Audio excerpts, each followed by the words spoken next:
All right, so we are reading the story of Dionysus. You ready for me to start? Mm-hmm. Okay. This story is very differently told from the story of Demeter.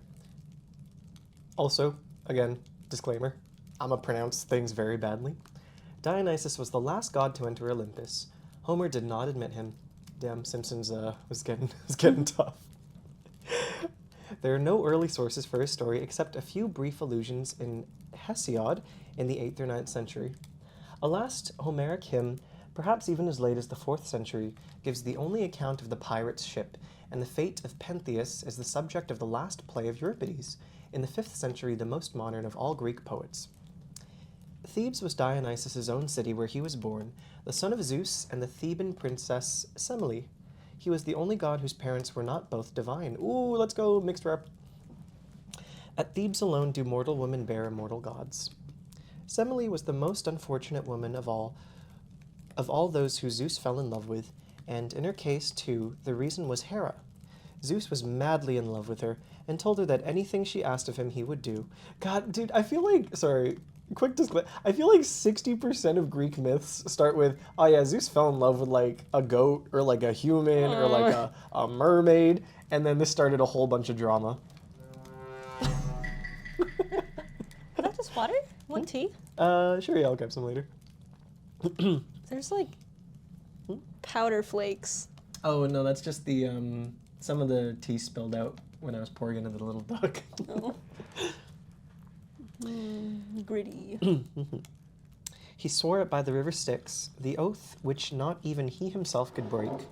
She told him that what she wanted above all else was to see him in his full splendor as king of heaven and lord of the thunderbolt. Simp. It was Hera who had put that wish into her heart. Zeus knew that no mortal could behold him thus and live, but he could do nothing. He had sworn by the Styx. He came. Yeah, he came. Just wanted to give you that. Of course. Oh, hello, Prince. Hello. Aw, very cozy emote for a very cozy stream. He came as she had asked, and before that awful glory of burning light she died. But Zeus snatched from her her child that was near birth, and hid it in his own side away from Hera until the time had come for it to be born. Oh, that's why Dionysus is such a party boy, because he has mommy issues. Then Hermes carried it to be cared. Then Hermes carried it to be cared for by the nymphs of Nyssa, the loveliest of earth's valleys, but no man has ever looked upon Nyssa or know where it lies. Some say the nymphs were the Hyades, whom Zeus afterwards placed in the sky as stars, the stars which bring rain when they near the horizon. So the god of the vine was born of fire and nursed by rain, the hard, burning heat that ripens the grapes, and the water that keeps the plants alive. Grown to manhood, Dionysus wandered far to strange places. The lands of Lydia rich in gold, of Phrygia too the sun-struck plains, of Persia the great walls of Bactria, the storm-swept country of the Medes, and Araby the blessed. Everywhere he taught men the culture of the vine. Let's go! Wait, so he just traveled around and partied and gave everyone wine. That's crazy. Cool guy. He taught men the culture of the vine and the mysteries of his worship, and everywhere they accepted him as a god until he drew near to his own country.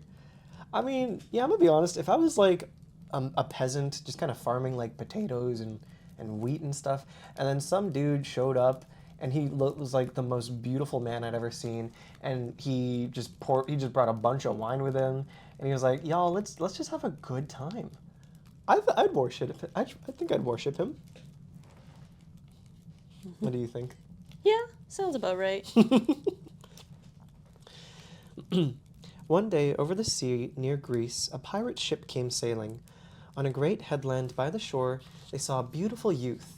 His rich, dark hair flowed down over a purple cloak that covered his strong shoulders. He looked like a son of kings, one whose parents could pay a great ransom. Oh no. Exulting, the sailors sprang ashore and seized him. On board the ship, they fetched rude bonds to fetter him with, but to their amazement, they were unable to bind him. The ropes would not hold together. They fell apart when they touched his hands or feet, and he sat looking at them with a smile in his dark eyes. Alone among them, the helmsman understood and cried out that this must be a god and should be set free at once or deadly harm would come to them. But the captain mocked him for a silly fool and bade the crew hasten to hoist the sail.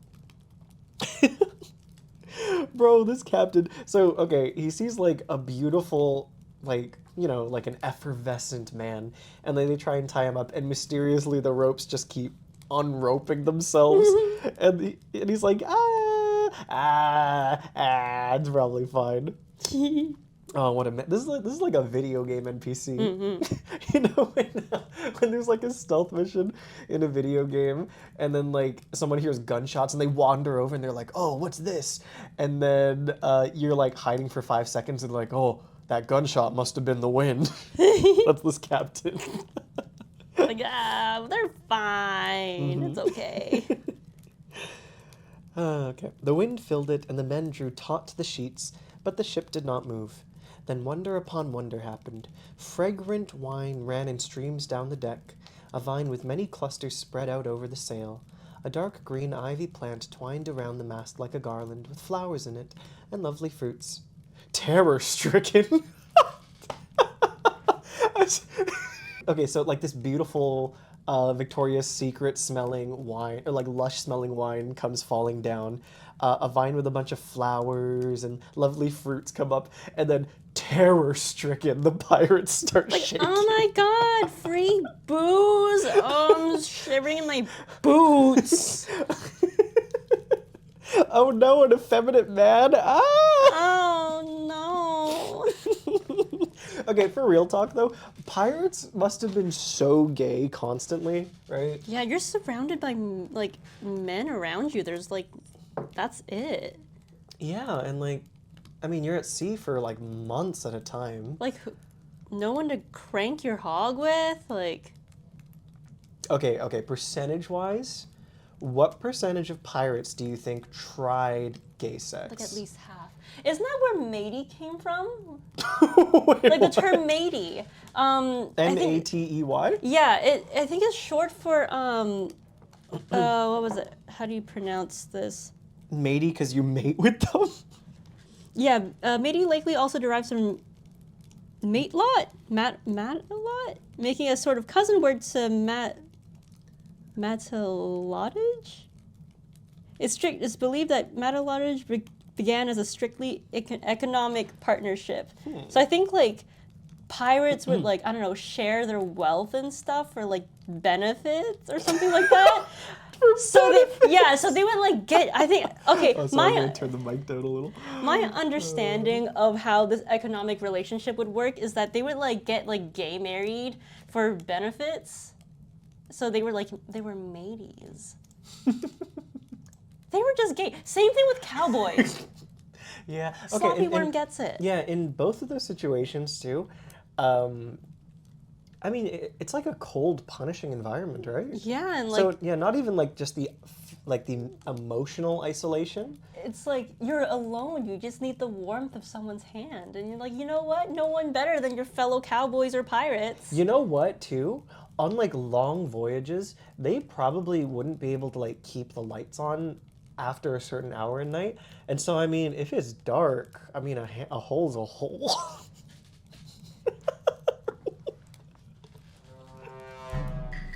We're gonna use that sound effect a lot, huh? Okay. I think that's like our most used soundboard. Yeah, I would not be yet. surprised at that. Okay. Anyways, okay, pirates kidnapped Dionysus, and then Dionysus made it rain wine and made flowers pop up. Terror-stricken, the pirates ordered the helmsman to put him to land. Too late, for as they spoke, their captive became a lion, roaring and glaring terribly. At that, they leaped overboard and instantly were changed into dolphins, all except the good helmsman. On him the god had mercy. He held him back and bade him take courage, for he had found favor with one who is indeed a god, Dionysus, whom Semele bore in unison with Zeus. Damn. Wait, so, okay, I have to point out here, dude, it must have been so rough to be, like, a Greek in the time of the gods, because, like, okay, yeah, the captain was being kind of a dick and, like, being stupid and, like, disrespecting the gods, but, I mean, the rest of the crew probably was just, like, you know, they didn't know. I mean, they probably have no education. They've probably like been on the waters most of their life. And I mean, most of them were probably just scared of their captain. I bet some of them weren't even like couldn't even hear what he said because they're shooting like musket. Oh, okay, no pirate. These pirates are before that. But anyway, I bet a lot of them like just were ADHD and like paying attention to something else while their captain was like disrespecting the gods. And then they just get turned into a dolphin anyway. And it's like, well, fuck me, I guess. Although I kind of feel like being a dolphin would be kind of better than being a human at that time. Yeah. I bet they stunk. Yeah. Party prank, you're a dolphin now. Okay. When he passed through Thrace on his way to Greece, the god was insulted by one of the kings there, Lycurgus, who bitterly opposed this new worship. Dionysus retreated before him and even took refuge from him in the depths of the sea, but later he came back, overpowered him, and punished him for his wickedness. Oh, he's a bit naughty boy. I'm sorry, this is going to be such a gay stream. I mean, who wasn't gay back then, though? That's true. Okay. He punished him for his wickedness, though mildly, by imprisoning him within a rocky cave until his first fierce, maddening rage passed slowly and he learned to know the god whom he had mocked. Oh, dude, you just gave him a timeout, that's all. Okay. Okay, you know, compared to, like, what Zeus would have done if he was disrespected, I think Dionysus seems pretty chill so far. Okay. But the other gods were not mild. Oh, yeah. Zeus struck Lycurgus blind and he died soon after. None lived long who strove with God. Sometime during his wanderings, Dionysus came upon the princess of Crete, Ariadne, when she was utterly desolate, having been abandoned on the shore of the island of Naxos by the Athenian prince Theseus, whose life she had saved. Dude, okay, I'm sorry, another tangent. This reminds me so much of trying to read, like, Marvel and DC comics, where I'm like, oh, Spider-Man, I really liked the movie. Let me go, like, read the comic issue. And then it's like, oh, for this full story, go buy the Mighty Avengers issues 6 through 7. And then you go read the Mighty Avengers, and it's like, oh, for the background into where Peter Parker got his, like, big prostate cancer from, go read the Incredible Hulk issue 76. And it just keeps going, and you're like, I just want to read Spider-Man. Anyway. Dionysus had compassion upon her. He rescued her and in the end loved her. When she died, Dionysus took a crown he had given her and placed it among the stars. The mother whom he had never seen was not forgotten. He longed for her so greatly that at last he dared the terrible descent to the lower world to seek her. When he found her, he defied the power of death to keep her away, but not to live on earth. He defied the power of death to keep her from him, and death yielded. Dionysus brought her away, but not to live on earth. He took her up to Olympus, where the gods consented to receive her as one of themselves. A mortal indeed, but the mother of a god, and therefore fit to dwell with immortals. The god of wine could be confident, kind, and beneficent. He could also be cruel and drive men on to frightful deeds. Dude, he's just a frat boy. He's like a nice frat boy, but he's still a frat boy. He'd be like, yeah, dude, do a backflip off the roof. Yeah, dude, you can totally make it into the pool. Often he made them mad. The Maenads, or the Bacchantes, that's not how that's pronounced, as they were also called, were women frenzied with wine. They rushed through woods and over mountains, uttering sharp cries, waving pine-cone-tipped wands, swept away in a fierce ecstasy. Nothing could stop them. They would tear to pieces the wild creatures they met and devour the bloody shreds of flesh. Okay, you know, for the first part of that paragraph, I was like, yo, they're just vibing in the woods. And then the part about them tearing wild creatures apart and, like, devouring the bloody flesh, that got a little crazy. They sang, "Oh, sweet upon the mountain, the dancing and the singing, the maddening, rushing flight. Oh, sweet to sink to earth outworn, when the wild goat has been hunted and caught. Oh, the joy of the blood and the raw red flesh." Jesus Christ. Oh, hello, Noodle. Yeah, dude. Okay, Greek myths go crazy, because 1 second it'll be describing, like, this absolutely, like, beautiful scene with like humanity interacting with nature and the supernatural. And then the next one, they're like, yeah, and then he swung his like big goat penis and like knocked him off the mountain and he fell and died. And it's like, what? Huh. That also needs to be on our soundboard. Yeah. Huh. Thank you very much for joining us, La Pooher Noodle. The gods of Olympus loved order and beauty in their sacrifices and their temples. The mad women, the Maenads, had no temples. They went to the wilderness to worship, to the wildest mountains, the deepest forests, as if they had kept to the customs of an ancient time before men had thought of building houses for their gods. They went out of the dusty, crowded city, back to the lean purity of the untrodden hills and woodlands. There Dionysus gave them food and drink, herbs and berries, and the milk of the wild goat. Their beds were on the soft meadow grass, under the thick-leaved trees, where the pine needles fall year after year. They woke to a sense of peace and heavenly freshness. They bathed in a clear brook. There was much that was lovely, good, and freeing in this worship under the open sky, and the ecstasy of joy it brought in the wild beauty of the world. And yet, always present too, was the horrible bloody feast. Yeah, there we go again. The worship of Dionysus was centered in these two ideas so far apart, of freedom and ecstatic joy, and of savage brutality. The god of wine could give either to his worshippers. Throughout the story of his life, he is sometimes man's blessing, sometimes his ruin. Of all the terrible deeds laid to his account, the worst was done in Thebes, his mother city. Dionysus came to Thebes to establish his worship there. He was accompanied, as was his custom, by a train of women dancing and singing exultant songs. Dude, yeah, I'm feeling it.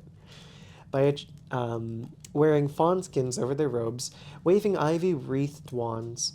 They seemed mad with joy. They sang, "O Bacchanals, come, O come, sing Dionysus, sing to the timbrel, the deep-voiced timbrel. Joyfully praise him who brings joy. Holy, all holly, music is calling to the hills, to the hills.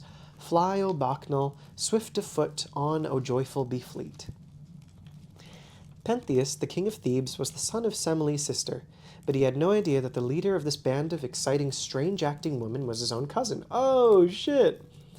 He did not know that when Semele died, Zeus had saved her child. The wild dancing and the loud, joyous singing and the generally queer behavior. Yeah, that's one word for it. Oh. Wah, wah, wah, wah. Wow.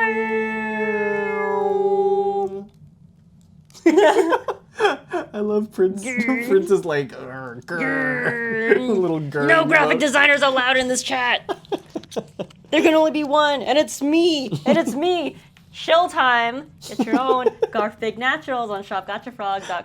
Oh wait, you should just like leave it where you're crocheting. Oh, yeah. What was it? Exclamation point shop. Oh, you have to select. Anyway, I'm gonna keep reading while you do that. Here. Guys, I'm hosting a Black Friday sale. Everything's 20% off. Take a look. I love that they said the generally queer behavior as if like it's not 100% lesbians.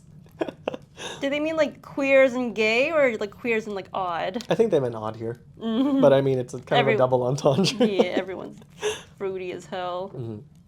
Their behavior seemed to him highly objectionable and to be stopped at once. Oh no, are we going to cancel Pentheus, king of Thebes? Pentheus ordered his guards to seize and imprison the visitors, especially the leader, whose face is flushed with wine, a cheating sorcerer from Lydia. But as he said these words, he heard behind him a solemn warning. "The man you reject is a new god. He is Semele's child whom Zeus rescued. He, with divine Demeter, is greatest upon earth for men." The speaker was the old blind prophet Tiresias, the holy man of Thebes, who knew as no one else the will of the gods. But as Pentheus turned to answer him, he saw that he was tricked out like the wild woman. Aw, hell yeah. Okay. He gets the pass. He gets the lesbian pass. He was tricked out. In a wreath of ivy on his white hair, his old shoulders covered by a fawn skin, a queer pine-tipped stick in his trembling hand, Pentheus laughed mockingly as he looked him over, and then ordered him with contempt out of his sight. Thus he brought upon himself his doom. He would not hear when the god spoke to him. Dionysus was led in before him by a band of his soldiers. They said he had not tried to flee or to resist, but had done all possible to make it easy for them to seize him. "Oh no, you big strong soldiers, don't grab me by my little weak little wrists."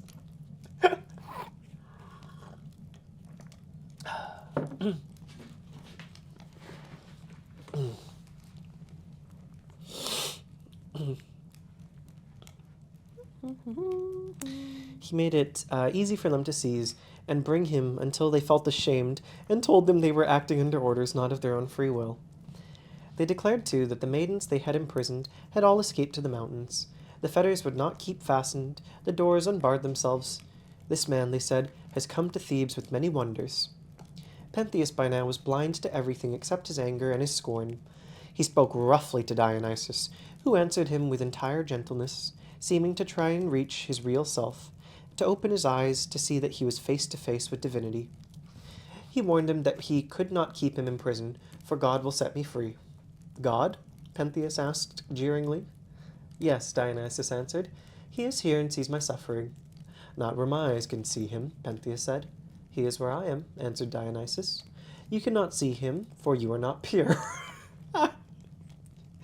Pentheus angrily ordered the soldiers to bind him and take him to the prison, and Dionysus went, saying, "The wrongs you do to me are wrongs done to the gods." But the prison could not hold Dionysus. He came forth, and going to Pentheus again, he tried to persuade him to yield to what these wonders plainly showed was divine, and welcome this new worship of a new and great god. When, however, Pentheus only heaped insults and threats upon him, Dionysus left him to his doom. It was the most horrible that there could be. I have predictions. What do you think his horrible doom could be? I don't know. What if he waterboards him with wine? Yeah, that sounds pretty horrible. What if he was sent to a life-size Rainbow Dash cum jar? Aw, man. That sounds like an awful way to go. Mm-hmm. Unless you ate it faster never mind. No, Pentheus went to pursue the god's followers among the hills where the maidens had fled when they escaped from prison. Many of the Theban women had joined them. Oh no, they're turning the whole town lesbian. Flower. Oh, nice.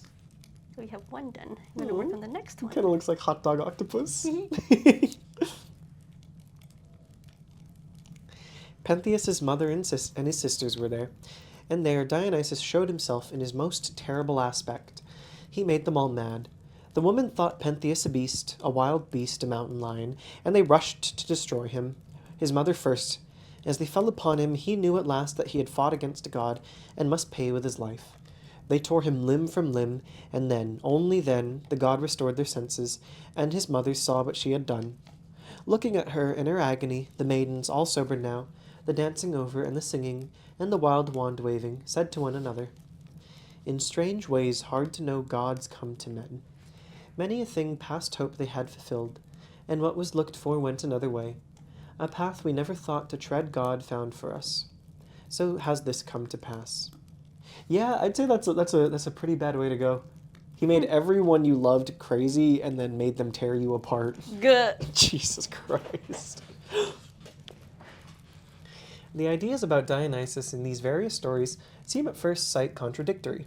In one, he is the joy god, he whose locks are bound with gold, ruddy Bacchus, comrade of the Maenads, whose blithe torches blazes. In another, he is the heartless god, savage and brutal. He who with a mocking laugh hunts his prey, snares and drags him to his death with his bacchanals. The truth is, however, that both ideas arose quite simply and reasonably from the fact of his being the god of wine. Wine is bad as well as good. It cheers and warms men's hearts. It also makes them drunk. The Greeks were a people who saw facts very clearly. They could not shut their eyes to the ugly and degrading side of wine drinking and see only the delightful side. Dionysus was the god of the vine, therefore he was a power which sometimes made men commit frightful and atrocious crimes. No one could defend them. No one would ever try to defend the fate Pentheus suffered. But the Greeks said to each other, "Such things really do happen when people are frenzied with drink." This truth did not blind them to the other truth, that wine was the merrymaker, lightening men's hearts, bringing careless ease and fun and gaiety. The wine of Dionysus, when the weary cares of men leave every heart. We travel to a land that never was. The poor grow rich, the rich grow great of heart. All conquering are the shafts made from the vine. The reason that Dionysus was so different at one time from another was because of this double nature of wine, and so of the god of wine. He was man's benefactor and he was man's destroyer. On his beneficent side, he was not only the god that makes men merry, his cup was life-giving, healing every ill. This is a really interesting insight into this. I always just knew Dionysus as like the party god. Because like that's kind of what he was in like the video games I played and the shows I saw him in. Mm-hmm. But it's cool to know that that there was like a logic in these stories. I guess it makes sense, right? A lot of like ancient myths were stories told to impart some wisdom to people. Mm-hmm. So it's like, yeah, party, drink, be gay, but like remember, go too far and you might tear your best friend apart, Good. limb from limb.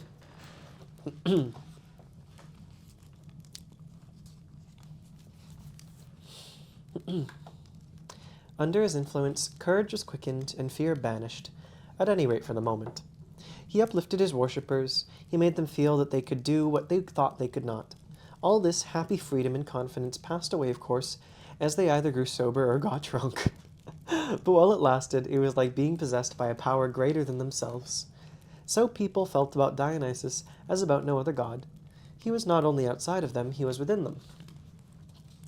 They could be transformed by him into being like him. The momentary sense of exultant power wine drinking can give was only a sign to show men that they had within them more than they knew. They could themselves become divine. Ooh, that's interesting. Ooh, I want to add to the title that we're doing Greek myths. Greek myths. There we go. To think in this way was far removed from the old idea of worshipping the god by drinking enough to be gay. Hey, yo! The way that old writers use gay never doesn't make me laugh. Yeah, put some wine in me and makes me a little gay. Or to be freed from care or to get drunk. There were followers of Dionysus who never drank wine at all. It is not known when the great change took place, lifting the god who freed men for a moment through drunkenness to the god who freed them through inspiration. But one very remarkable result of it made Dionysus for all future ages the most important of the gods of Greece. Okay, the rest of this just becomes like history stuff. Let's find another myth. Let's find one that's more like a story.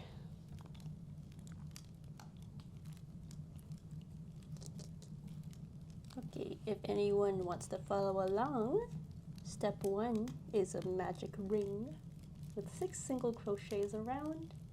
And then I'm on row 2 right now where I'm doing a single crochet increase in every stitch.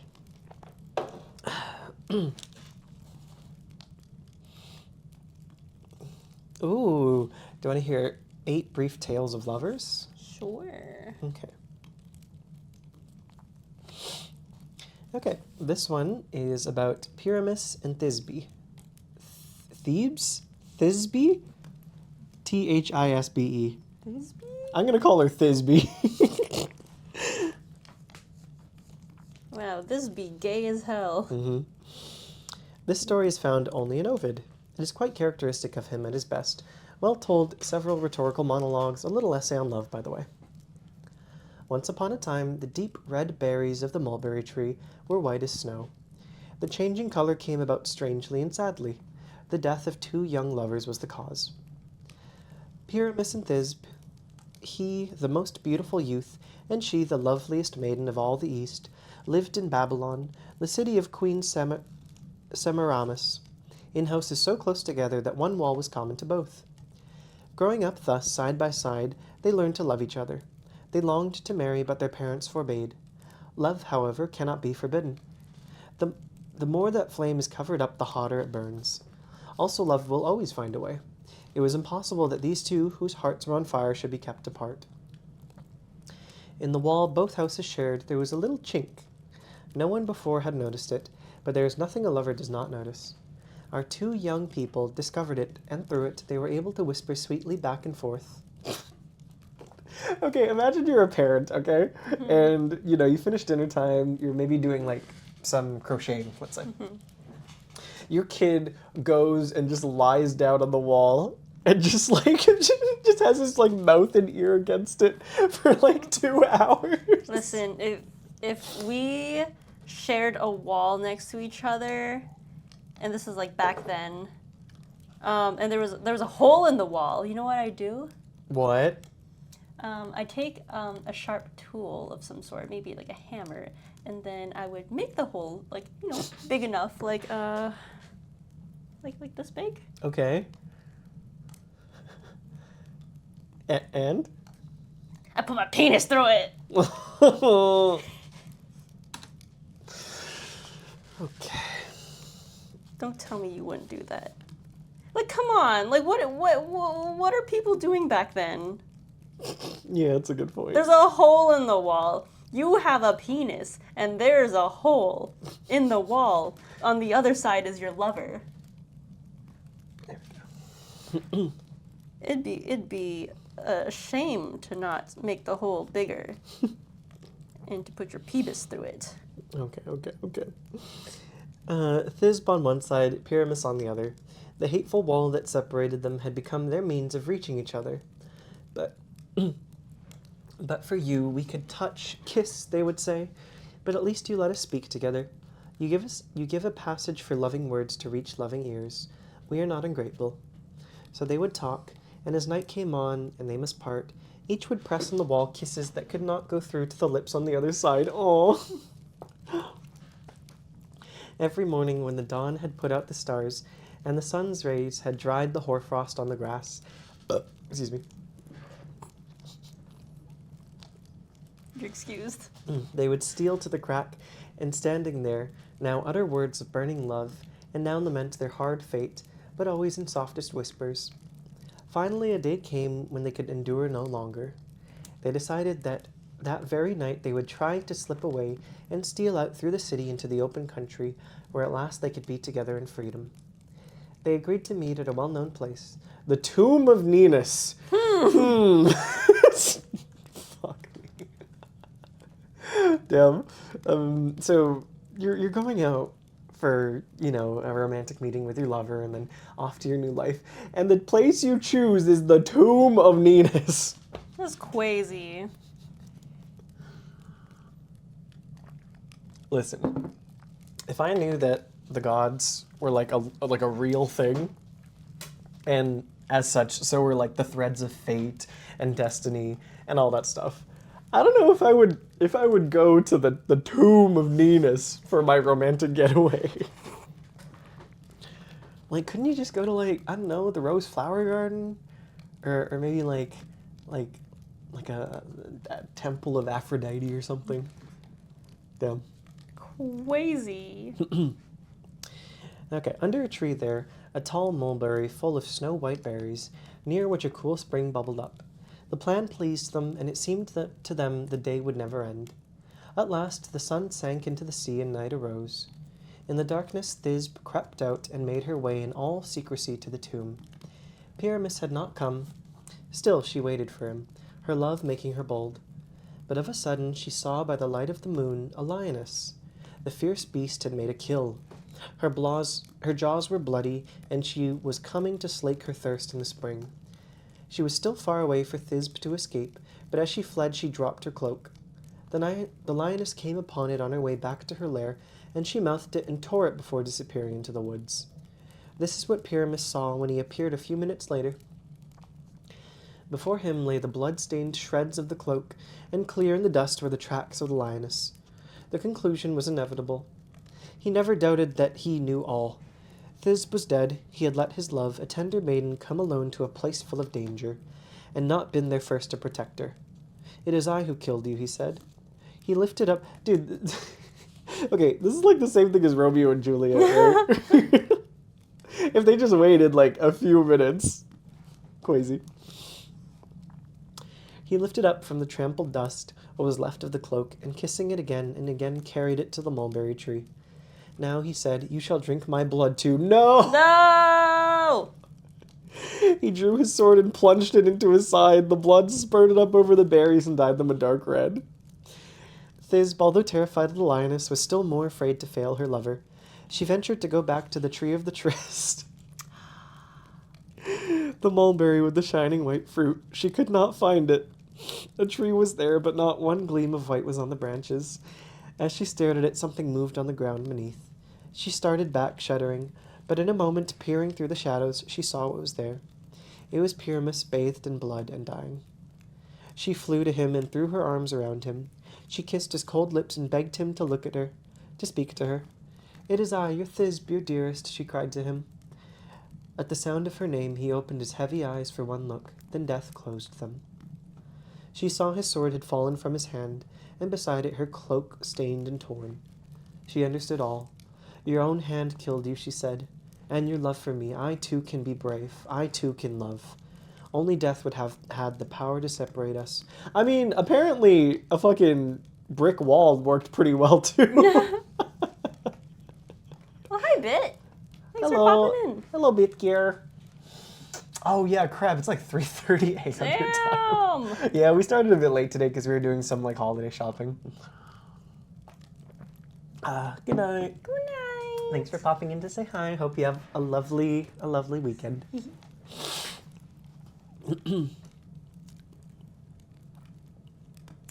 It shall not have that power now. She plunged into her heart the sword that was still wet with his life's blood. The gods were pitiful at the end, and the lovers' parents too. The deep red fruit of the mulberry is the everlasting memorial of these two true lovers, and one urn holds the ashes of the two, whom not even death could part. The end. Damn. Crazy. Okay, the next story is Orpheus and Eurydice. Dude! Oh shit, this was in Hades! I know this one, kind of. The very earliest musicians were the gods. Athena was not distinguished in that line, but she invented the flute, although she never played upon it. Hermes made the lyre and gave it to Apollo, who drew from it sounds so melodious that when he played in Olympus, the gods forgot all else. Hermes also made the shepherd pipe for himself and drew enchanting music from it. I'm just moving this. Okay. Pan made the pipe of reeds, which can sing as sweetly as the nightingale in spring. The Muses had no instrument peculiar to them, but their voices were lovely beyond compare. Next in order came a few mortals so excellent in their art that they had almost equaled the divine performers. Of these, by far the greatest was Orpheus. On his mother's side, he was more than mortal. He was the son of one of the Muses and a Thracian prince. Oh, damn! His mother gave him the gift of music, and Thrace, where he grew up, fostered it. The Thracians were the most musical of the peoples of Greece, but Orpheus had no rival there or anywhere except the gods alone. There was no limit to his power when he played and sang. No one and nothing could resist him. In the deep, still woods upon the Thracian mountains, Orpheus with his singing lyre led the trees, led the wild beasts of the wilderness. Everything animate and inanimate followed him. He moved the rocks on the hillside and turned the course of the rivers. Little is told about his life before his ill-fated marriage, for which he is even better known than for his music. Damn. Crazy. He's like, hey, look, remember that guy who's miserable with his wife? Yeah. Damn. That's your legacy. I mean, that's so true, though, that, like, you know, there'll be, like, say Michael Jackson, for example, someone who's, like just musically, like, incredible and loved around the world for his music. And then, you know, the media knows that, and so they know that, like, scandal stuff sells even better. Brutal. Damn, the one thing not even a demigod could escape, the fucking press. But he went on one famous expedition and proved himself a most useful member of it. He sailed with Jason on the Argo, and when the heroes were weary or the rowing was especially difficult, he would strike his lyre and they would be aroused to fresh zeal, and their oars would smite the sea together in time to the melody. Or, if a quarrel threatened, he would play so tenderly and soothingly that the fiercest spirits would grow calm and loving, embracing each other and touching lips with passion that could rival the gods. I think the balls hanging in the car crochet pattern is doable. You want me to make truck nuts? Did you catch that I just... Never mind. What? Say it again. Say it again. Say it again. No, I just made that up. They're not...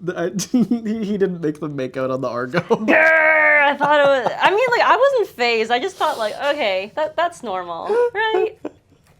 I'm sorry. Occasionally I will just, like, make something up in the story if I think it's funny. Waiter, more yaoi, please. So if you're listening to the stream to study for your, like, Greek history final, I am so sorry. Truck nuts. Okay. Anyway, he would play sounds and they'd be happy and forget their anger. He saved the heroes, too, from the sirens, when they heard far over the sea singing so enchantingly sweet that it drove out all other thoughts except a desperate longing to hear more. And they turned the ship to the shore where the sirens sat. Ooh, that's a nice sentence. Did you hear that? They turned the ship to the shore where the sirens sat. Ooh, alliteration. Orpheus snatched up his lyre and played a tune so clear and ringing that it drowned the sound of those lovely fatal voices. The ship was put away from the dangerous place. If Orpheus... Oh, God, no, they could have... They almost turned them straight. They almost turned our good Greek boys straight. If Orpheus had not been there, the Argonauts, too, would have left their bones on the Sirens' Island. Yeah, I can leave my bones and... What? Reading Greek myths without it getting gay challenge 2023 impossible. Where he first met and how he wooed the maiden he loved, Eurydice, we are not told, but it is clear that no maiden he wanted could have resisted the power of his song. They were married, but their joy was brief. Directly after the wedding, as the bride walked in a meadow with her bridesmaids, a viper stung her and she died. Wow! That's crazy. So, like, a snake just went, and she fucking died? Yeah. Also, fellas, why is it called fingering weight yarn? Fisting weight yarn, anyone? Okay. Crazy. Orpheus's grief was overwhelming. He could not endure it. He determined to go down to the world of death and try to bring Eurydice back. He said to himself, "With my song I will charm Demeter's daughter. I will charm the Lord of the Dead. Moving their hearts with my melody, I will bear her away from Hades." He dared more than any other man ever dared for his love. He took the fearsome journey to the underworld. There he struck his lyre, and at the sound all that vast multitude was charmed to stillness. The dog Cerberus relaxed his guard. The wheel of Ixion stood motionless. Sisyphus, Sisyphus, sat at rest upon his stone. Tantalus forgot his thirst. For the first time the faces of the dread goddesses, the Furies, were wet with tears. The ruler of Hades drew near to listen with his queen. Orpheus sang, "O gods who rule the dark and silent world, to you all born of a woman needs must come. All lovely things at last go down to you. You are the debtor who is always paid. A little while we tarry up on earth, then we are yours forever and ever. But I seek one who came to you too soon. The bud was plucked before the flower bloomed. I tried to bear my loss, I could not bear it. Love was too strong a god.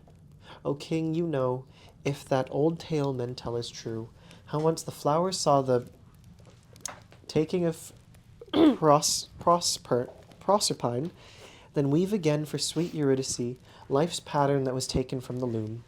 Too quickly, see, I ask a little thing, only that you will lend, not give her to me. She shall be yours when her year's span is full." No one under the spell of his voice could refuse him anything. He drew iron tears. Oh my God. He drew iron tears down Pluto's cheek, and made hell grant what love did seek. They summoned Eurydice and gave her to him, but upon one condition, that he would not look back at her as she followed him until they had reached the upper world. Do you know about this? Oh yeah, yeah. Damn. Eurydice can come back to the overworld as long as Orpheus doesn't turn back on the way. Okay, no problem. Easy, right? Easiest task in the world. Surely no one could fuck that up. They did. They fucked it up, didn't they? No, we'll find out. So the two passed through the great doors of Hades to the path which would take them out of the darkness, climbing up and up. He knew that she must be just behind him, but he longed unutterably to give one glance to make sure. Okay, straight up, this is why you do No Nut November. Like, because you need to train yourself to have discipline and willpower for when it matters. Because when you're going down to Hades and you're trying to come back up and they're like, all right, yeah, you can go. You know what? You can take your girl with you too. Just don't look back. Just don't look back. If you have done 30 days of edging without coming, you will be able to walk out of hell without looking back and turning into a pillar of salt. That's all I'm saying. All I'm saying is Orpheus has never gone a day in his life without busting a fat one. Thank you for coming to my TED But Talk. if it's your birthday in November, you get like one pass. You get one cum. Is that how it works? Yeah, it's unfair if it's your birthday and you don't have like your birthday nut. You get one cum. Yeah, you get one nut on your birthday. That's how it works. If your birthday's in November, that's your birthday gift. Okay. Also, thanks, Michaela. She says, the crochet's looking so cunty. Amazing. I love that. Okay. Okay. But now they were almost there. The blackness was turning gray. Now he had stepped out joyfully into the daylight. Then he turned to her. It was too soon. She was still in the cavern. He saw her in the dim light, and he held out his arms to clasp her, but on the instant she was gone. She had slipped back into the darkness. All he heard was one faint word. You fucking idiot! Grrr.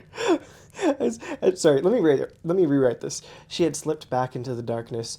All he heard was one fading sentence. You fucking idiot! I'd be so mad.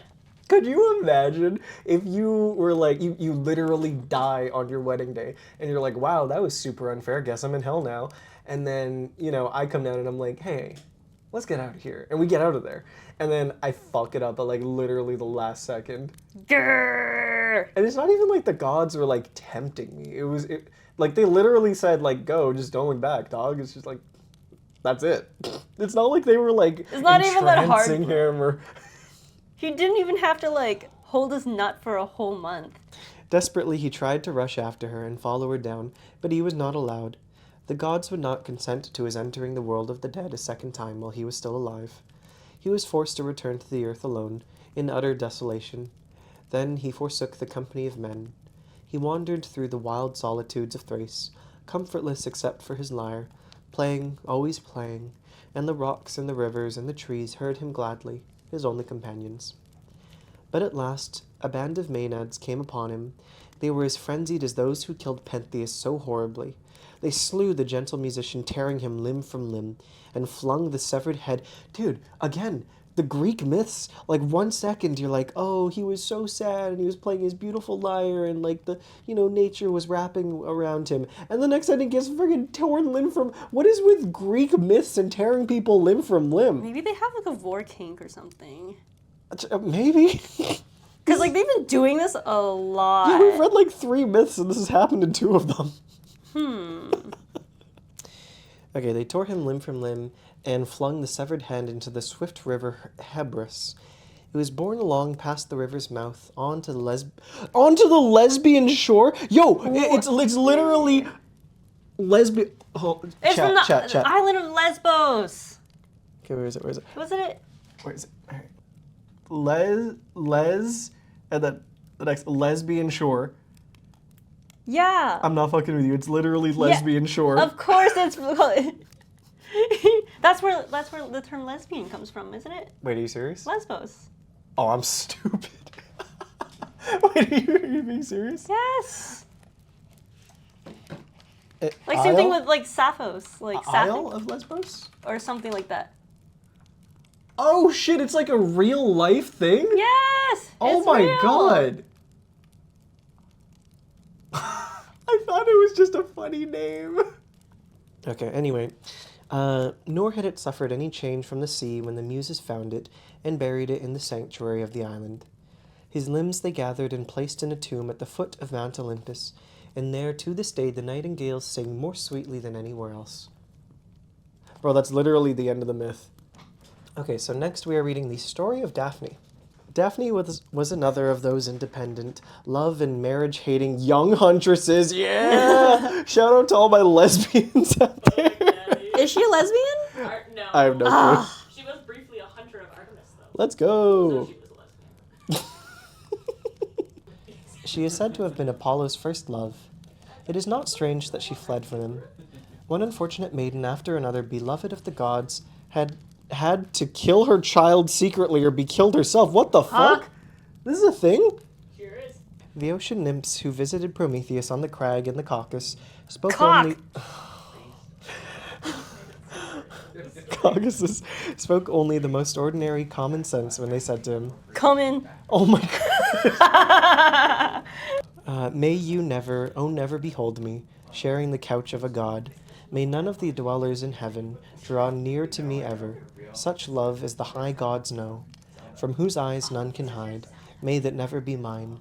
To war with a god lover is not war, it is despair. Damn.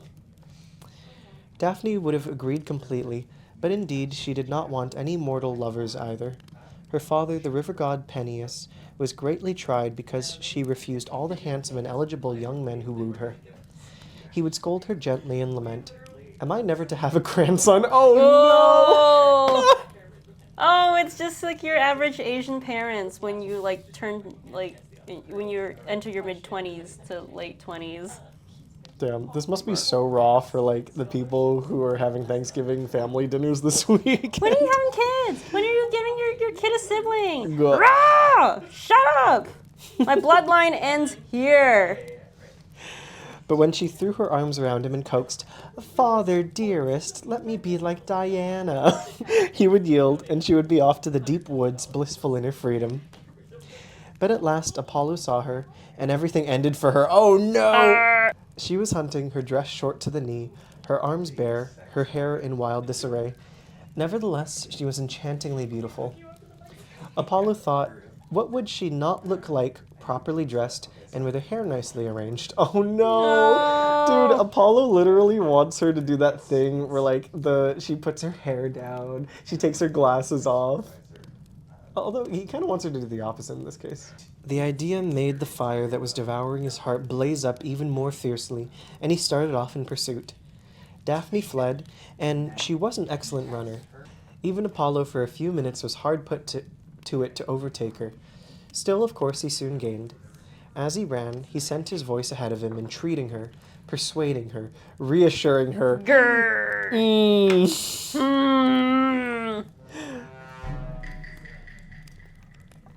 Do not fear, he called. Stop and find out who I am. Oh no! Stinky man, the Oh my stinky God. bad No, man. dude, he's like literally the guy in your DMs who's like, "Oh, please just give me a shot," and then 3 lines later, it's like, "Bitch." Oh my god. Stop and find out who I am. No rude rustic or shepherd. I am the Lord of Delphi, and I love you. Ew. Bro, she's never even said a word to you. What the fuck? But Daphne flew on. Yeah. You know what? I think I'd probably fly too if some friggin' dude fast as fuck I've never met was like running after me. Oh my gosh, she can fly? Crazy. I don't know, like flew on, like ran. Oh, okay. Sorry, it's the autism. It's okay. Even more frightened than before. If Apollo was indeed following her, the case was hopeless. But she was determined to struggle to the very end. It had all but come. She felt his breath upon her neck, and there in front of her the trees opened, and she saw her father's river. She screamed to him, "Help me, father, fucking help me!" At the words, a dragging numbness came upon her. Her feet seemed rooted to the earth. She had been so swiftly speeding over. Bark was enclosing her, leaves were sprouting forth. She had been changed into a tree! No! A laurel! Apollo watched the transformation with dismay and grief. "O fairest of maidens, you are lost to me," he mourned, "but at least you shall be my tree. With your leaves my victors shall wreathe their brows. You shall have your part in all my triumphs. Apollo and his laurel shall be joined together wherever songs are sung and stories told." The beautiful shining leaf tree seemed to nod its waving head as if in happy consent. What the fuck? Dude, what the hell? What? What the fuck? Ew. What? But what is the moral of this story? What the fuck? It's sus. What? That's like he turned her into a tree, dog. Because she like rejected his advances. Yeah, that she was just a fucking tree. And not just that, he took her leaves and stuff too, and like, what? What the hell? Ick. Yeah. Oh, I have to point out too. This is in the section called 8 Brief Tales of Lovers. That's not love. I'd be scared for my life. Yeah, I think she was too. I don't know if that was about lovers. Okay, let's read another one that's hopefully more consenting. Okay, this is Alpheus and Arethusa. Okay, in the greatest city of Sicily, there is a sacred spring called Arethusa. Once, however, Arethusa was not water or even a water nymph, but a fair young huntress and a follower of Artemis. Like her mistress, she would have nothing to do with men. Like her, she loved hunting and the freedom of the forest.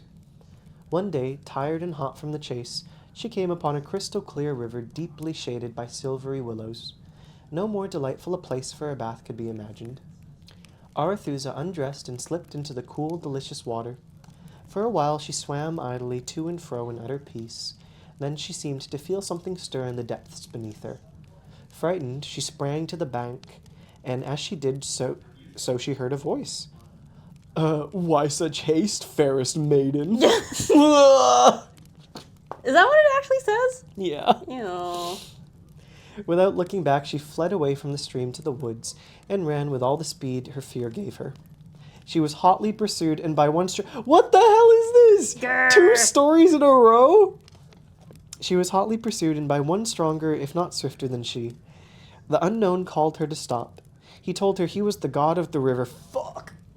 Alpheus. No. And that he was following her only because he loved her. Fuck. No. But she wanted none of him. She had but one thought: to escape. It was a long race, but the issue was never in doubt. He could keep on running longer than she. Worn out at last, Arethusa called to her goddess, and not in vain. Artemis changed her into a spring of water and cleft the earth so that a tunnel was made under the sea from Greece to Sicily. Arethusa plunged down and emerged in Ortygia, where the place in which her spring bubbles up is holy ground, sacred to Artemis. But it is said that even so she was not free of Alpheus. The story is that the god, changing back into a river, followed her through the tunnel, and that now his water mingles with hers in the fountain. They say that often Greek flowers are seen coming up from the bottom, and that if a wooden cup is thrown into the Alpheus in Greece, it will reappear in Arethusa's well in Sicily. Alpheus makes his way far under the deep with his waters, travels to Arethusa with bridal gifts, fair leaves and flowers. Teacher of strange ways is love, that knavish boy, maker of mischief. This is not a boys will be boys situation. Mm-mm. This is like federal jail time. What the fuck?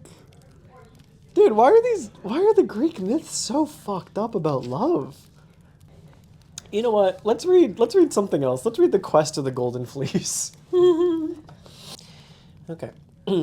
This is the title of a long poem, very popular in classical days by the 3rd century poet Apollonius of Rhodes. Bless you. Thank you. He tells the whole story of the quest except the part about yada yada yada. Okay, I'm just going to read the story. The first hero in Europe who undertook a great journey was the leader of the Quest of the Golden Fleece. He was supposed to have lived a generation earlier than the most famous Greek traveler, the hero of the Odyssey. It was, of course, a journey by water. Rivers, lakes, and seas were the only highways, there were no roads. All the same, a voyager had to face perils not only on the deep, but on the land as well. Ships did not sail by night, and any place where sailors put in might harbor a monster or a magician who could work more deadly harm than storm and shipwreck. High courage was necessary to travel, especially outside of Greece. No story proved this fact better than the account of what the heroes suffered who sailed in the ship Argo to find the Golden Fleece. It may be doubted indeed if there ever was a voyage on which sailors had to face so many and such varied dangers. However, they were all heroes of renown, some of them the greatest in Greece, and they were quite equal to their adventures. The tale of the Golden Fleece begins with a Greek king named Athamas, who got tired of his wife, put her away, and married another.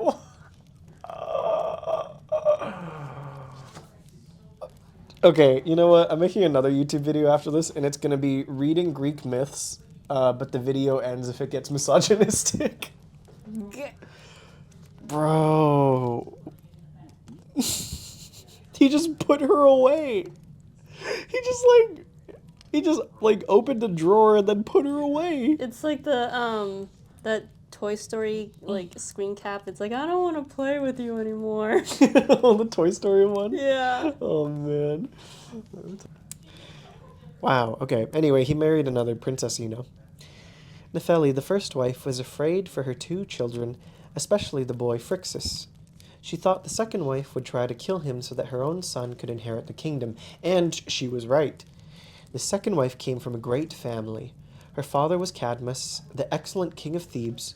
Her mother and her 3 sisters were women of blameless lives, but she herself, Ino, determined to bring about the little boy's death, and she made an elaborate plan for how this was to be done.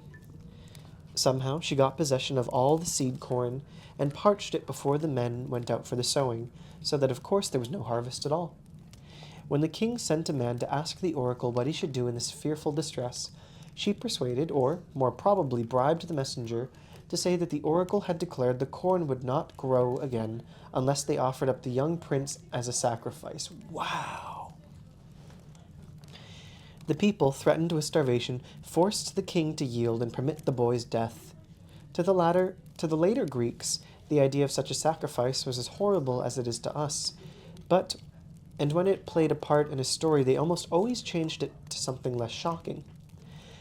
As this tale has come down to us, when the boy had been taken to the altar, a wondrous ram with a fleece of pure gold snatched him and his sister up and bore them away through the air. Hermes had sent him in answer to their mother's prayer.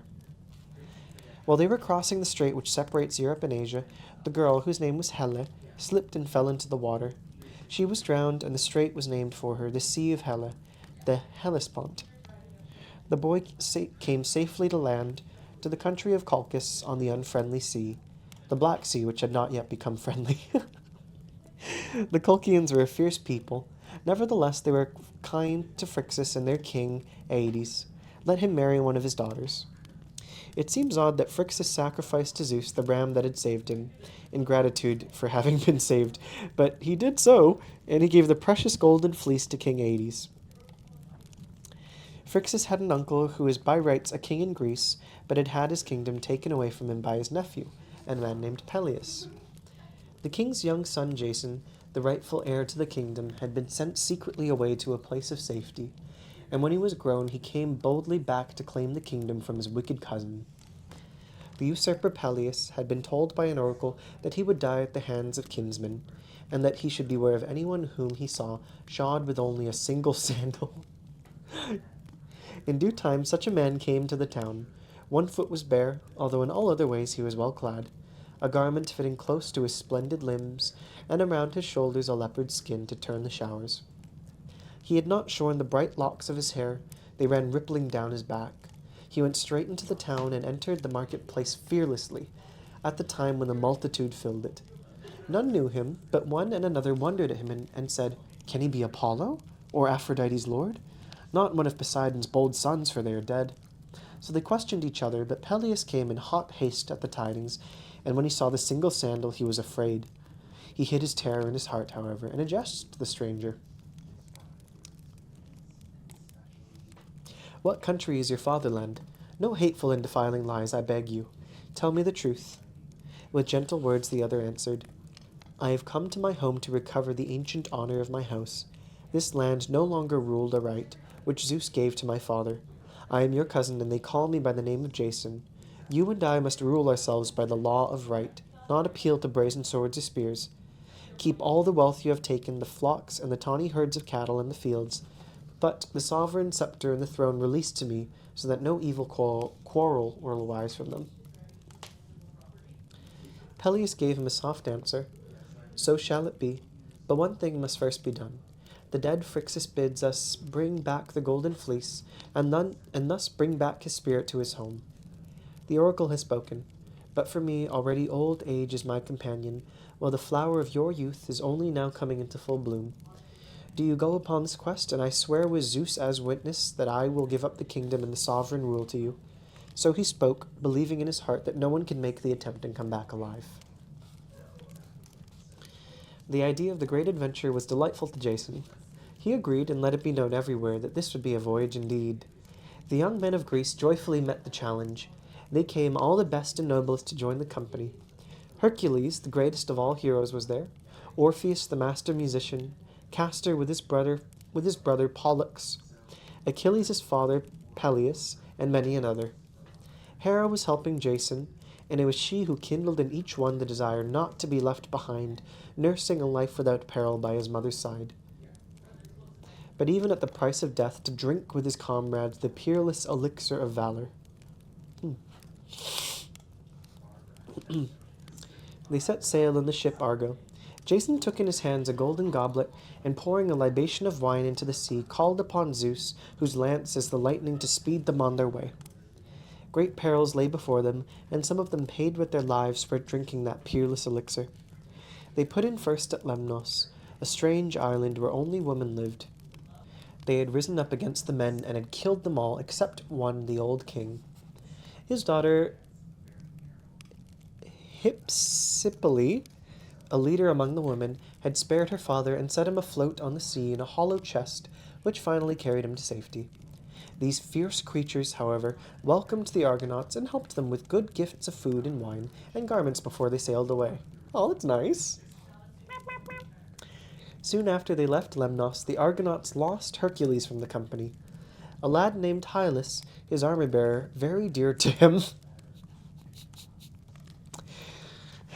$5 says he's gay. was drawn under the water as he dipped his pitcher in a spring by a water nymph who saw the rosy blush of his beauty and wished to kiss him. She threw her arms around his neck and drew him down into the depths, and he was seen no more. Damn. Hercules sought him madly everywhere, shouting his name and plunging deeper into the forest away from the sea. He had forgotten the fleece and the Argo and his comrades, everything except Hylas. So gay. It's so gay. Oh, bro, like, okay, he disappeared, didn't come back for like, I don't know, let's say 30 minutes. And then Hercules just sprints off into the forest shouting and completely forgets everything except for this man. The next adventure was with the Harpies, frightful flying creatures with hooked beaks and claws who always left behind them a loathsome stench, sickening to all living creatures. Where the Argonauts had beached their boat for the night lived a lonely and wretched old man, to whom Apollo the truth-teller had given the gift of prophecy. He foretold unerringly what would happen, and this had displeased Zeus, who always liked to wrap in mystery what he would do, and very sensibly too, in the opinion of all who knew Hera. So he inflicted a terrible punishment upon the old man. Whenever he was about to dine, the Harpies, who were called the Hounds of Zeus, swooped down and defiled the food. Dude, he's literally sending the Harpies to go shit in his dinner. No! Leaving it so foul that no one could bear to be near it, much less eat it.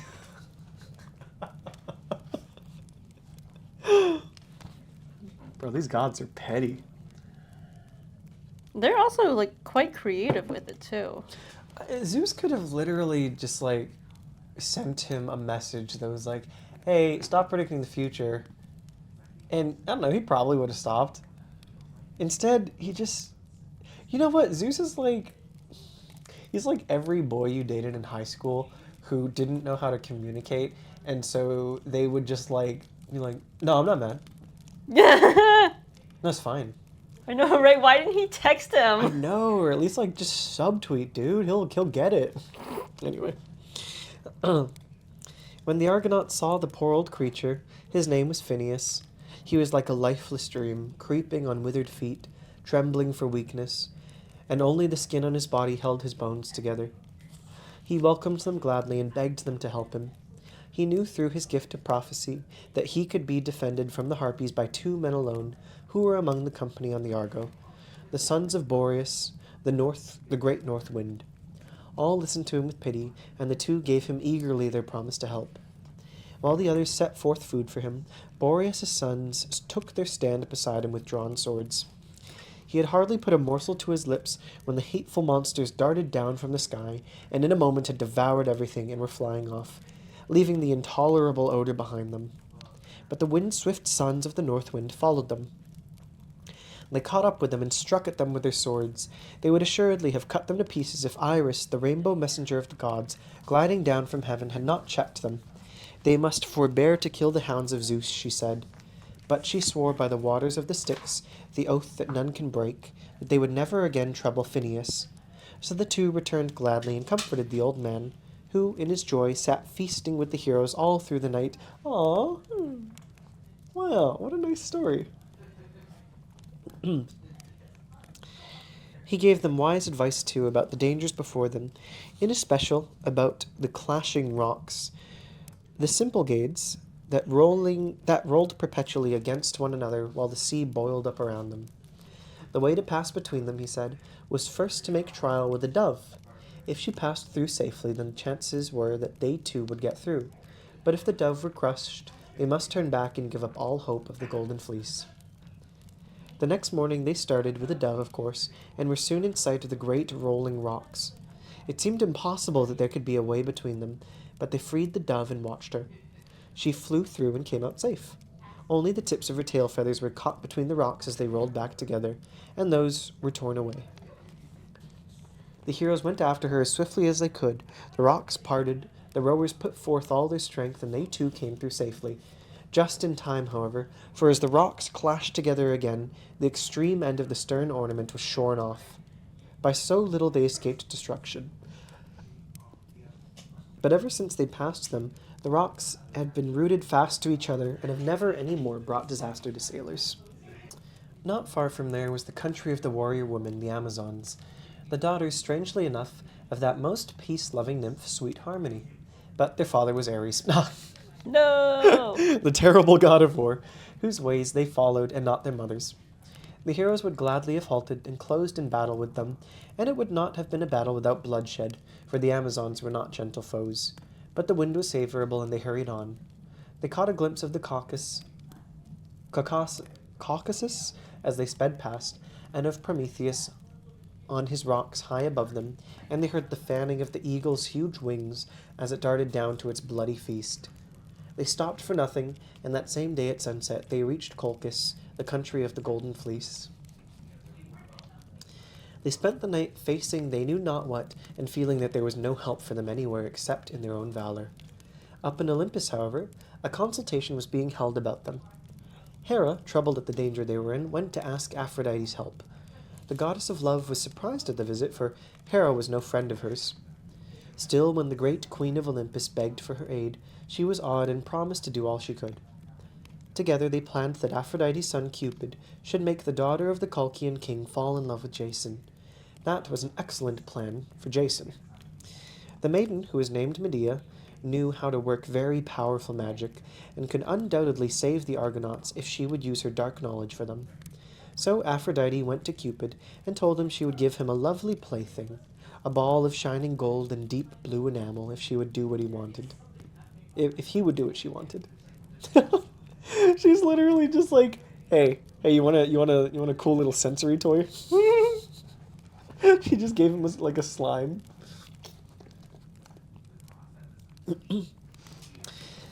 He was delighted, seized his bow and quiver, and swept down from Olympus through the vast expanse of air to Colchis. Meantime, the heroes had started for the city to ask the king for the golden fleece. They were safe from any trouble on the way, for Hera wrapped them in a thick mist so that they reached the palace unseen. It dissolved when they approached the entrance, and the warders, quick to notice the band of splendid young strangers, led them courteously within and sent word to the king of their arrival. He came at once and bade them welcome. His servants hastened to make all ready, build fires and heat water for the baths and prepare food. Into this busy scene stole the Princess Medea, curious to see the visitors. As her eyes fell upon Jason, Cupid swiftly drew his bow and shot a shaft deep into the maiden's heart. Yeah, I shot my shaft deep into something else. It burned in her heart like a flame, and her soul melted with sweet pain, and her face went now white, now red. Amazed and abashed, she stole back to her chamber. Only after the heroes had bathed and refreshed themselves with meat and drink could King Aedes ask them who they were and why they had come. It was accounted great discourtesy to put any question to a guest before his wants had been satisfied. Jason answered that they were all men of noblest birth, sons or grandsons of the gods who had sailed from Greece in the hope that he would give them the golden fleece in return for whatever service he would ask of them. They would conquer his enemies for him or do anything he wished. A great anger filled King Aedes' heart as he listened. He did not like foreigners any more than the Greeks did. He's racist! He wanted them to keep away from his country and said to himself, "If these strangers had not eaten at my table, I would kill them." In silence he pondered what he should do, and a plan came to him. He told Jason that he bore no grudge against brave men, and that if they proved themselves such, he would give the fleece to them. "And the trial of your courage," he said, "shall be only what I myself have done." This was to yoke 2 bulls he had, whose feet were of bronze, and whose breath was flaming fire, and with them to plough a field. Then the teeth of a dragon must be cast into the furrows like seed corn, which would spring up at once into a crop of armed men. These must be cut down as they advanced to the attack, a fearful harvesting. "I have done all this myself," he said, "and I will give the fleece to no man less brave than I." For a time Jason sat speechless. The contest seemed impossible, beyond the strength of anyone. Finally he answered, "I will make the trial, monstrous though it is, even if it is my doom to die." With that he rose up and led his comrades back to the ship for the night. But Medea's thoughts followed after him. All through the long night when he had left the palace, she seemed to see him, his beauty and his grace, and to hear the words he had uttered. Her heart was tormented with fear for him. She guessed what her father was planning. Returned to the ship, the heroes held a council, and one and another urged Jason to let him take the trial upon himself, but in vain.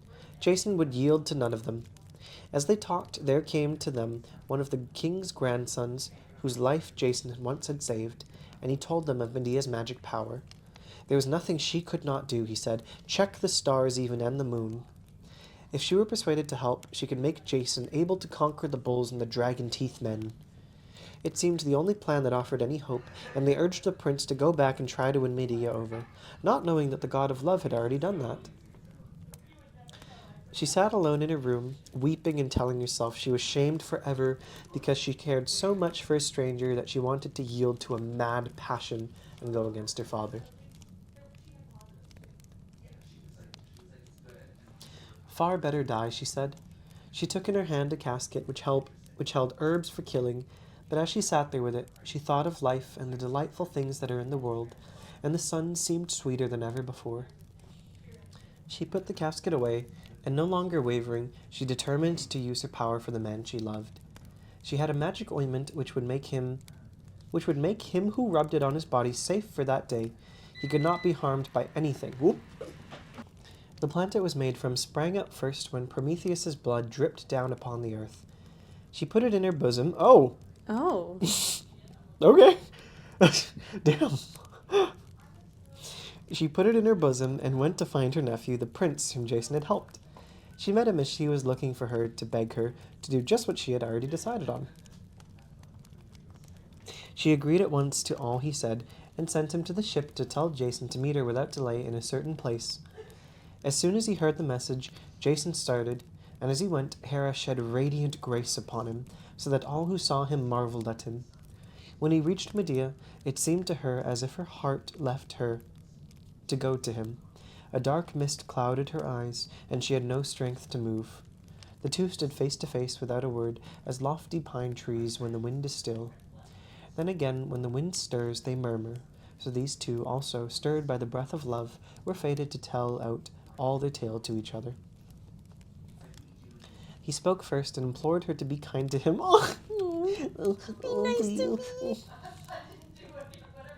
He could not but have hope, he said, because her loveliness must surely mean that she excelled in gentle courtesy. She did not know how to speak to him. She saw this man and went nonverbal. She wanted to pour out all she felt at once. Silently, she drew the box of ointment from her bosom and gave it to him. She would have given her soul to him if he had asked her.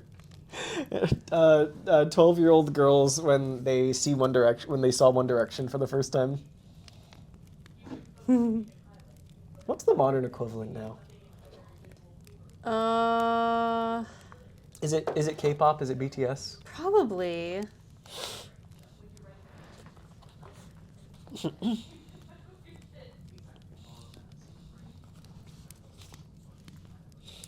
And now both were fixing their eyes upon the ground abashed, and again were throwing glances at each other, smiling with love's desire. At last Medea spoke and told him how to use the charm, and that when it was sprinkled on his weapons, it would make them, as well as himself, invincible for a day.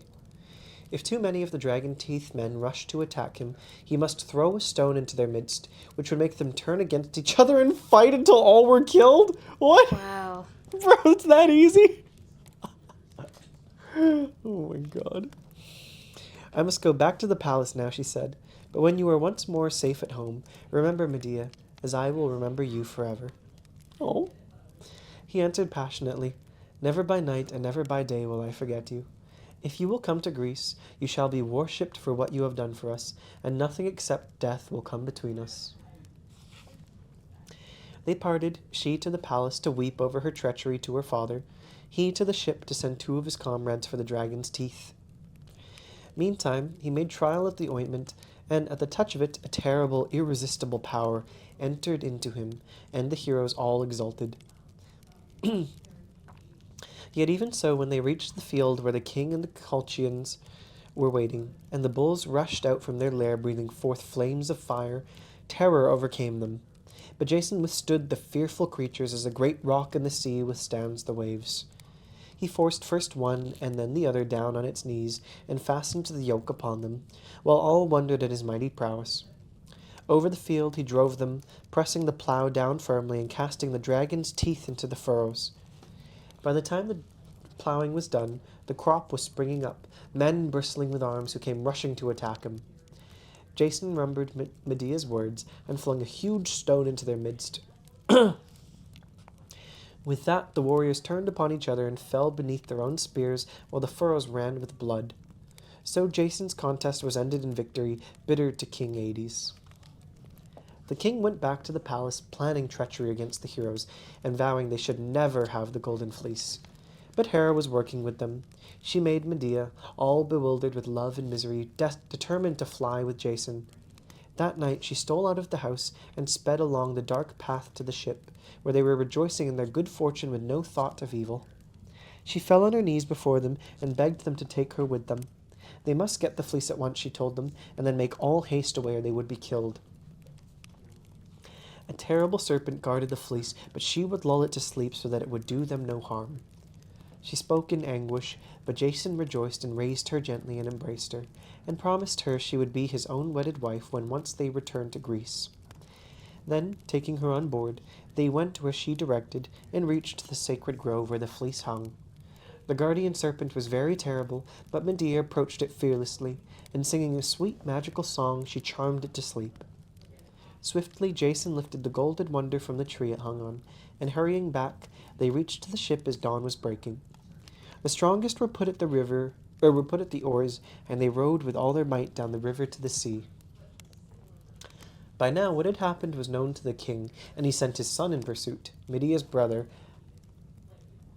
Absurdus.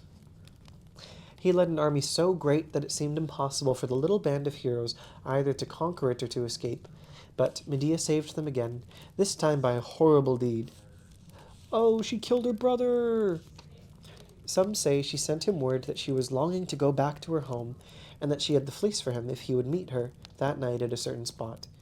He came all unsuspecting, and Jason struck him down with his dark blood dyed. And his dark blood dyed his sister's silvery robe as she shrank away. With its leader dead, the army scattered in disorder, and the way to the sea lay open to the heroes. Others say that Absurdus set sail on Argo with Medea, although why he did so is not explained, and that it was the king who pursued them. As his ship gained on them, Medea herself struck her brother down with cutting him limb from limb. Again? Add another one to the tore someone limb from limb counter.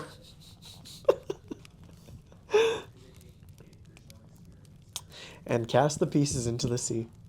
The king stopped to gather them, and the Argo was saved. By then, the adventures of the Argonauts were almost over. One terrible trial they had while passing between the smooth, sheer rock of Scylla, and the whirlpool of Charybdis, where the sea forever spouted and roared, and the furious waves mounting up touched the very sky. But Hera had seen to it that sea nymphs should be at hand to guide them and send the ship on to safety. Yo, Hera is MVPing this, my goodness. Next came Crete, where they would have landed but for Medea. She told them that Talus lived there, the last man left of the ancient bronze race, a creature made all of bronze except one ankle, where alone he was vulnerable. When your homie wants to copy your homework and you're just like, oh yeah, just make sure you change enough so she can't tell. Even as she spoke, he appeared, terrible to behold, and threatened to crush the ship with rocks if they drew near. They rested on their oars, and Medea, kneeling, prayed to the hounds of Hades to come and destroy him. Jesus Christ. The dread powers of evil heard her. As the bronze man lifted a pointed crag to hurl it at the Argo, he grazed his ankle, and the blood gushed forth until he sank and died. Bro, what? So, like, the hellhounds didn't get him, and it's not like he, like, cut his foot off. He literally just grazed his ankle and he died. Ooh, I got an ouchie. Upon reaching Greece, they disbanded, each hero going to his home, and Jason with Medea took the golden fleece to Peleus. But they found that terrible deeds had been done in Greece. Peleus had forced Jason's father to kill himself, and his mother had died of grief. Jason, bent upon punishing this wickedness, turned to Medea for the help which had never failed him. She brought about the death of Peleus by a cunning trick. To his daughters, she said that she knew a secret, how to make the old young again, and to prove her words, she cut up before them a ram worn out with many years, and put the pieces into a pot of boiling water. Then she uttered a charm, and in a moment out from the water sprang a lamb and ran frisking away. The maidens were convinced. Medea gave Peleus a potent sleeping draught, and called upon his daughters to cut him to bits. Again. What is this? Like, it's never just like he got stabbed. They tore him limb from limb. They cut him to bits. My goodness. With all their longing to make him young again, they could hardly force themselves to do so, but at last the dreadful task was done. The pieces in the water, and they looked to Medea to speak the magic words that would bring him back to them into his youth. But she was gone. Gone from the palace and from the city, and horrified, they realized that they were their father's murderer. Jason was revenged indeed. They're like, ha, psych. There is a story, too, that Medea restored Jason's father to life and made him young again, and that she gave to Jason the secret of perpetual youth.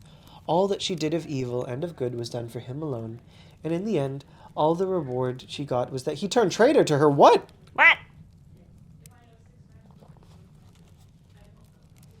They came to Corinth after Peleus' death, 2 sons were born to them, and all seemed well, even to Medea in her exile, lonely as exile must always be. But why is she in exile? What'd she do? Oh, I guess because she got Peleus to kill himself. Yeah, okay, that's a pretty good reason for exile. But her great love for Jason made the loss of her family and the country seem to her a little thing. Oh, sorry, she's in exile from her homeland because she helped them escape. And then Jason showed the meanness that was in him. No, brilliant hero though he seemed to be. He engaged himself to marry the daughter of the king of Corinth. It was a splendid marriage, and he thought of ambition only, never of love or of gratitude. In the first amazement at his treachery, and in the passion of her anguish, Medea let fall words which made the king of Corinth fear she would do harm to his daughter. He must have been a singularly unsuspicious man not to have thought of that before, and he sent her word that she and her sons must leave the country at once. That was a doom almost as bad as death. A woman in exile with helpless children and no protection for herself or them. I mean, she seems pretty crazy powerful with her magic. As she sat brooding over what she should do, and thinking of her wrongs and her wretchedness, wishing for death to end the life she could no longer bear, sometimes remembering with tears her father and her home, sometimes shuddering at the stain nothing could wash out of her brother's blood, of Peleus's too, conscious above all of the wild, passionate devotion that had brought her to this evil and this misery. As she thus sat, Jason appeared before her. She looked at him. She did not speak. He was there beside her, yet she was far away from him, alone with her outraged love and her ruined life. His feelings had nothing in them to make him silent. He told her coldly that he had always known how uncontrolled her spirit was. If it had not been for her foolish, mischievous talk about his bride, she might have stayed on comfortably in Corinth. However, he had done his best for her. It was entirely through his efforts that she was only to be exiled, not killed. He had had a very hard time indeed to persuade the king, but he had spared no pains. He had come to her now because he was not a man to fail a friend, and he would see that she had plenty of gold and everything necessary for her journey. This was too much. The torrent of Medea's wrongs burst forth. "You come to me," she said. "To me, of all the race of men? Yet it is well you came, for I shall ease the burden of my heart, if I can make your baseness manifest. I saved you. Every man in Greece knows that. The bulls, the dragon men, the serpent warder of the fleece. I conquered them. I made you victor. I held the light that saved you. Father and home, I left them for a strange country. I overthrew your foes, contrived for Peleus the worst of deaths. Now you forsake me. Where shall I go? Back to my father's house? To Peleus's daughters? I have become for you the enemy of all. Myself, I had no quarrel with them. Oh, I have had in you a loyal husband, to be admired of men, an exile now. Oh God, no one to help, I am alone." His answer was that he had been saved not by her, but by Aphrodite, who had made her fall in love with him, and that she owed him a great deal for bringing her to Greece, a civilized country. Dude, come on. What? Okay, I'm gonna finish reading it. Also that he had done very well for her in letting it be known how she had helped the Argonauts, so that people praised her. Oh, wow, you told the truth. Damn. Great. Fucking the bars on the floor, dude. Ugh. If only she could have had some common sense, she would have been glad of his marriage. Yikes. Dude, what All is these men are this? like, in these stories are the worst. What the fuck is this? Belongs in Wow. the trash. Okay, it makes sense to me when I think of the fact that Greek myths were probably like put down in written form by men. Mm-hmm. And like you know I the feel people who like- decide what books were kept Yeah. and published and yada yada. Wow. I mean, like millennia later, I feel like nothing much has changed in a lot of men. Sorry. Jesus Christ. So like okay, The bar's on the floor though. yeah, he got married to another woman after like, you know, promising love to this woman by marrying her. And then he's saying, "Oh, you should be grateful that I told the truth, and that you should be happy that I got married, because this connection would have been married to another woman because it would have been profitable for you as well." What the fuck is this? Average man moment, am I right? Dude, legit, like, we read 2 stories that were supposed to be about lovers, and it was just, like, a god, like, chasing a woman down, and then her either turning into, like, a fucking tree or a river to escape him. And then this? What the fuck? There's no winning for women, huh? Wow, okay. Her exile was her own fault only. Wow. Whatever else she lacked, Medea had plenty of intelligence. She wasted no more words upon him except to refuse his gold. She would take nothing, no help from him. Jason flung away angrily from her. Your stubborn pride, he told her. It drives away all those who would be kind, but you will grieve the more for it. What the The bars in hell. Not all men! Yeah, when is International Men's Day? Okay, from that moment, Medea set herself to be revenged as well she knew how. By death, oh, by death, shall the conflict of life be decided. Life's little day ended. She determined to kill Jason's bride. To kill him! Why are you killing? No, kill his bride and then torture him. Keep him alive, but like Bro, make... she didn't do anything?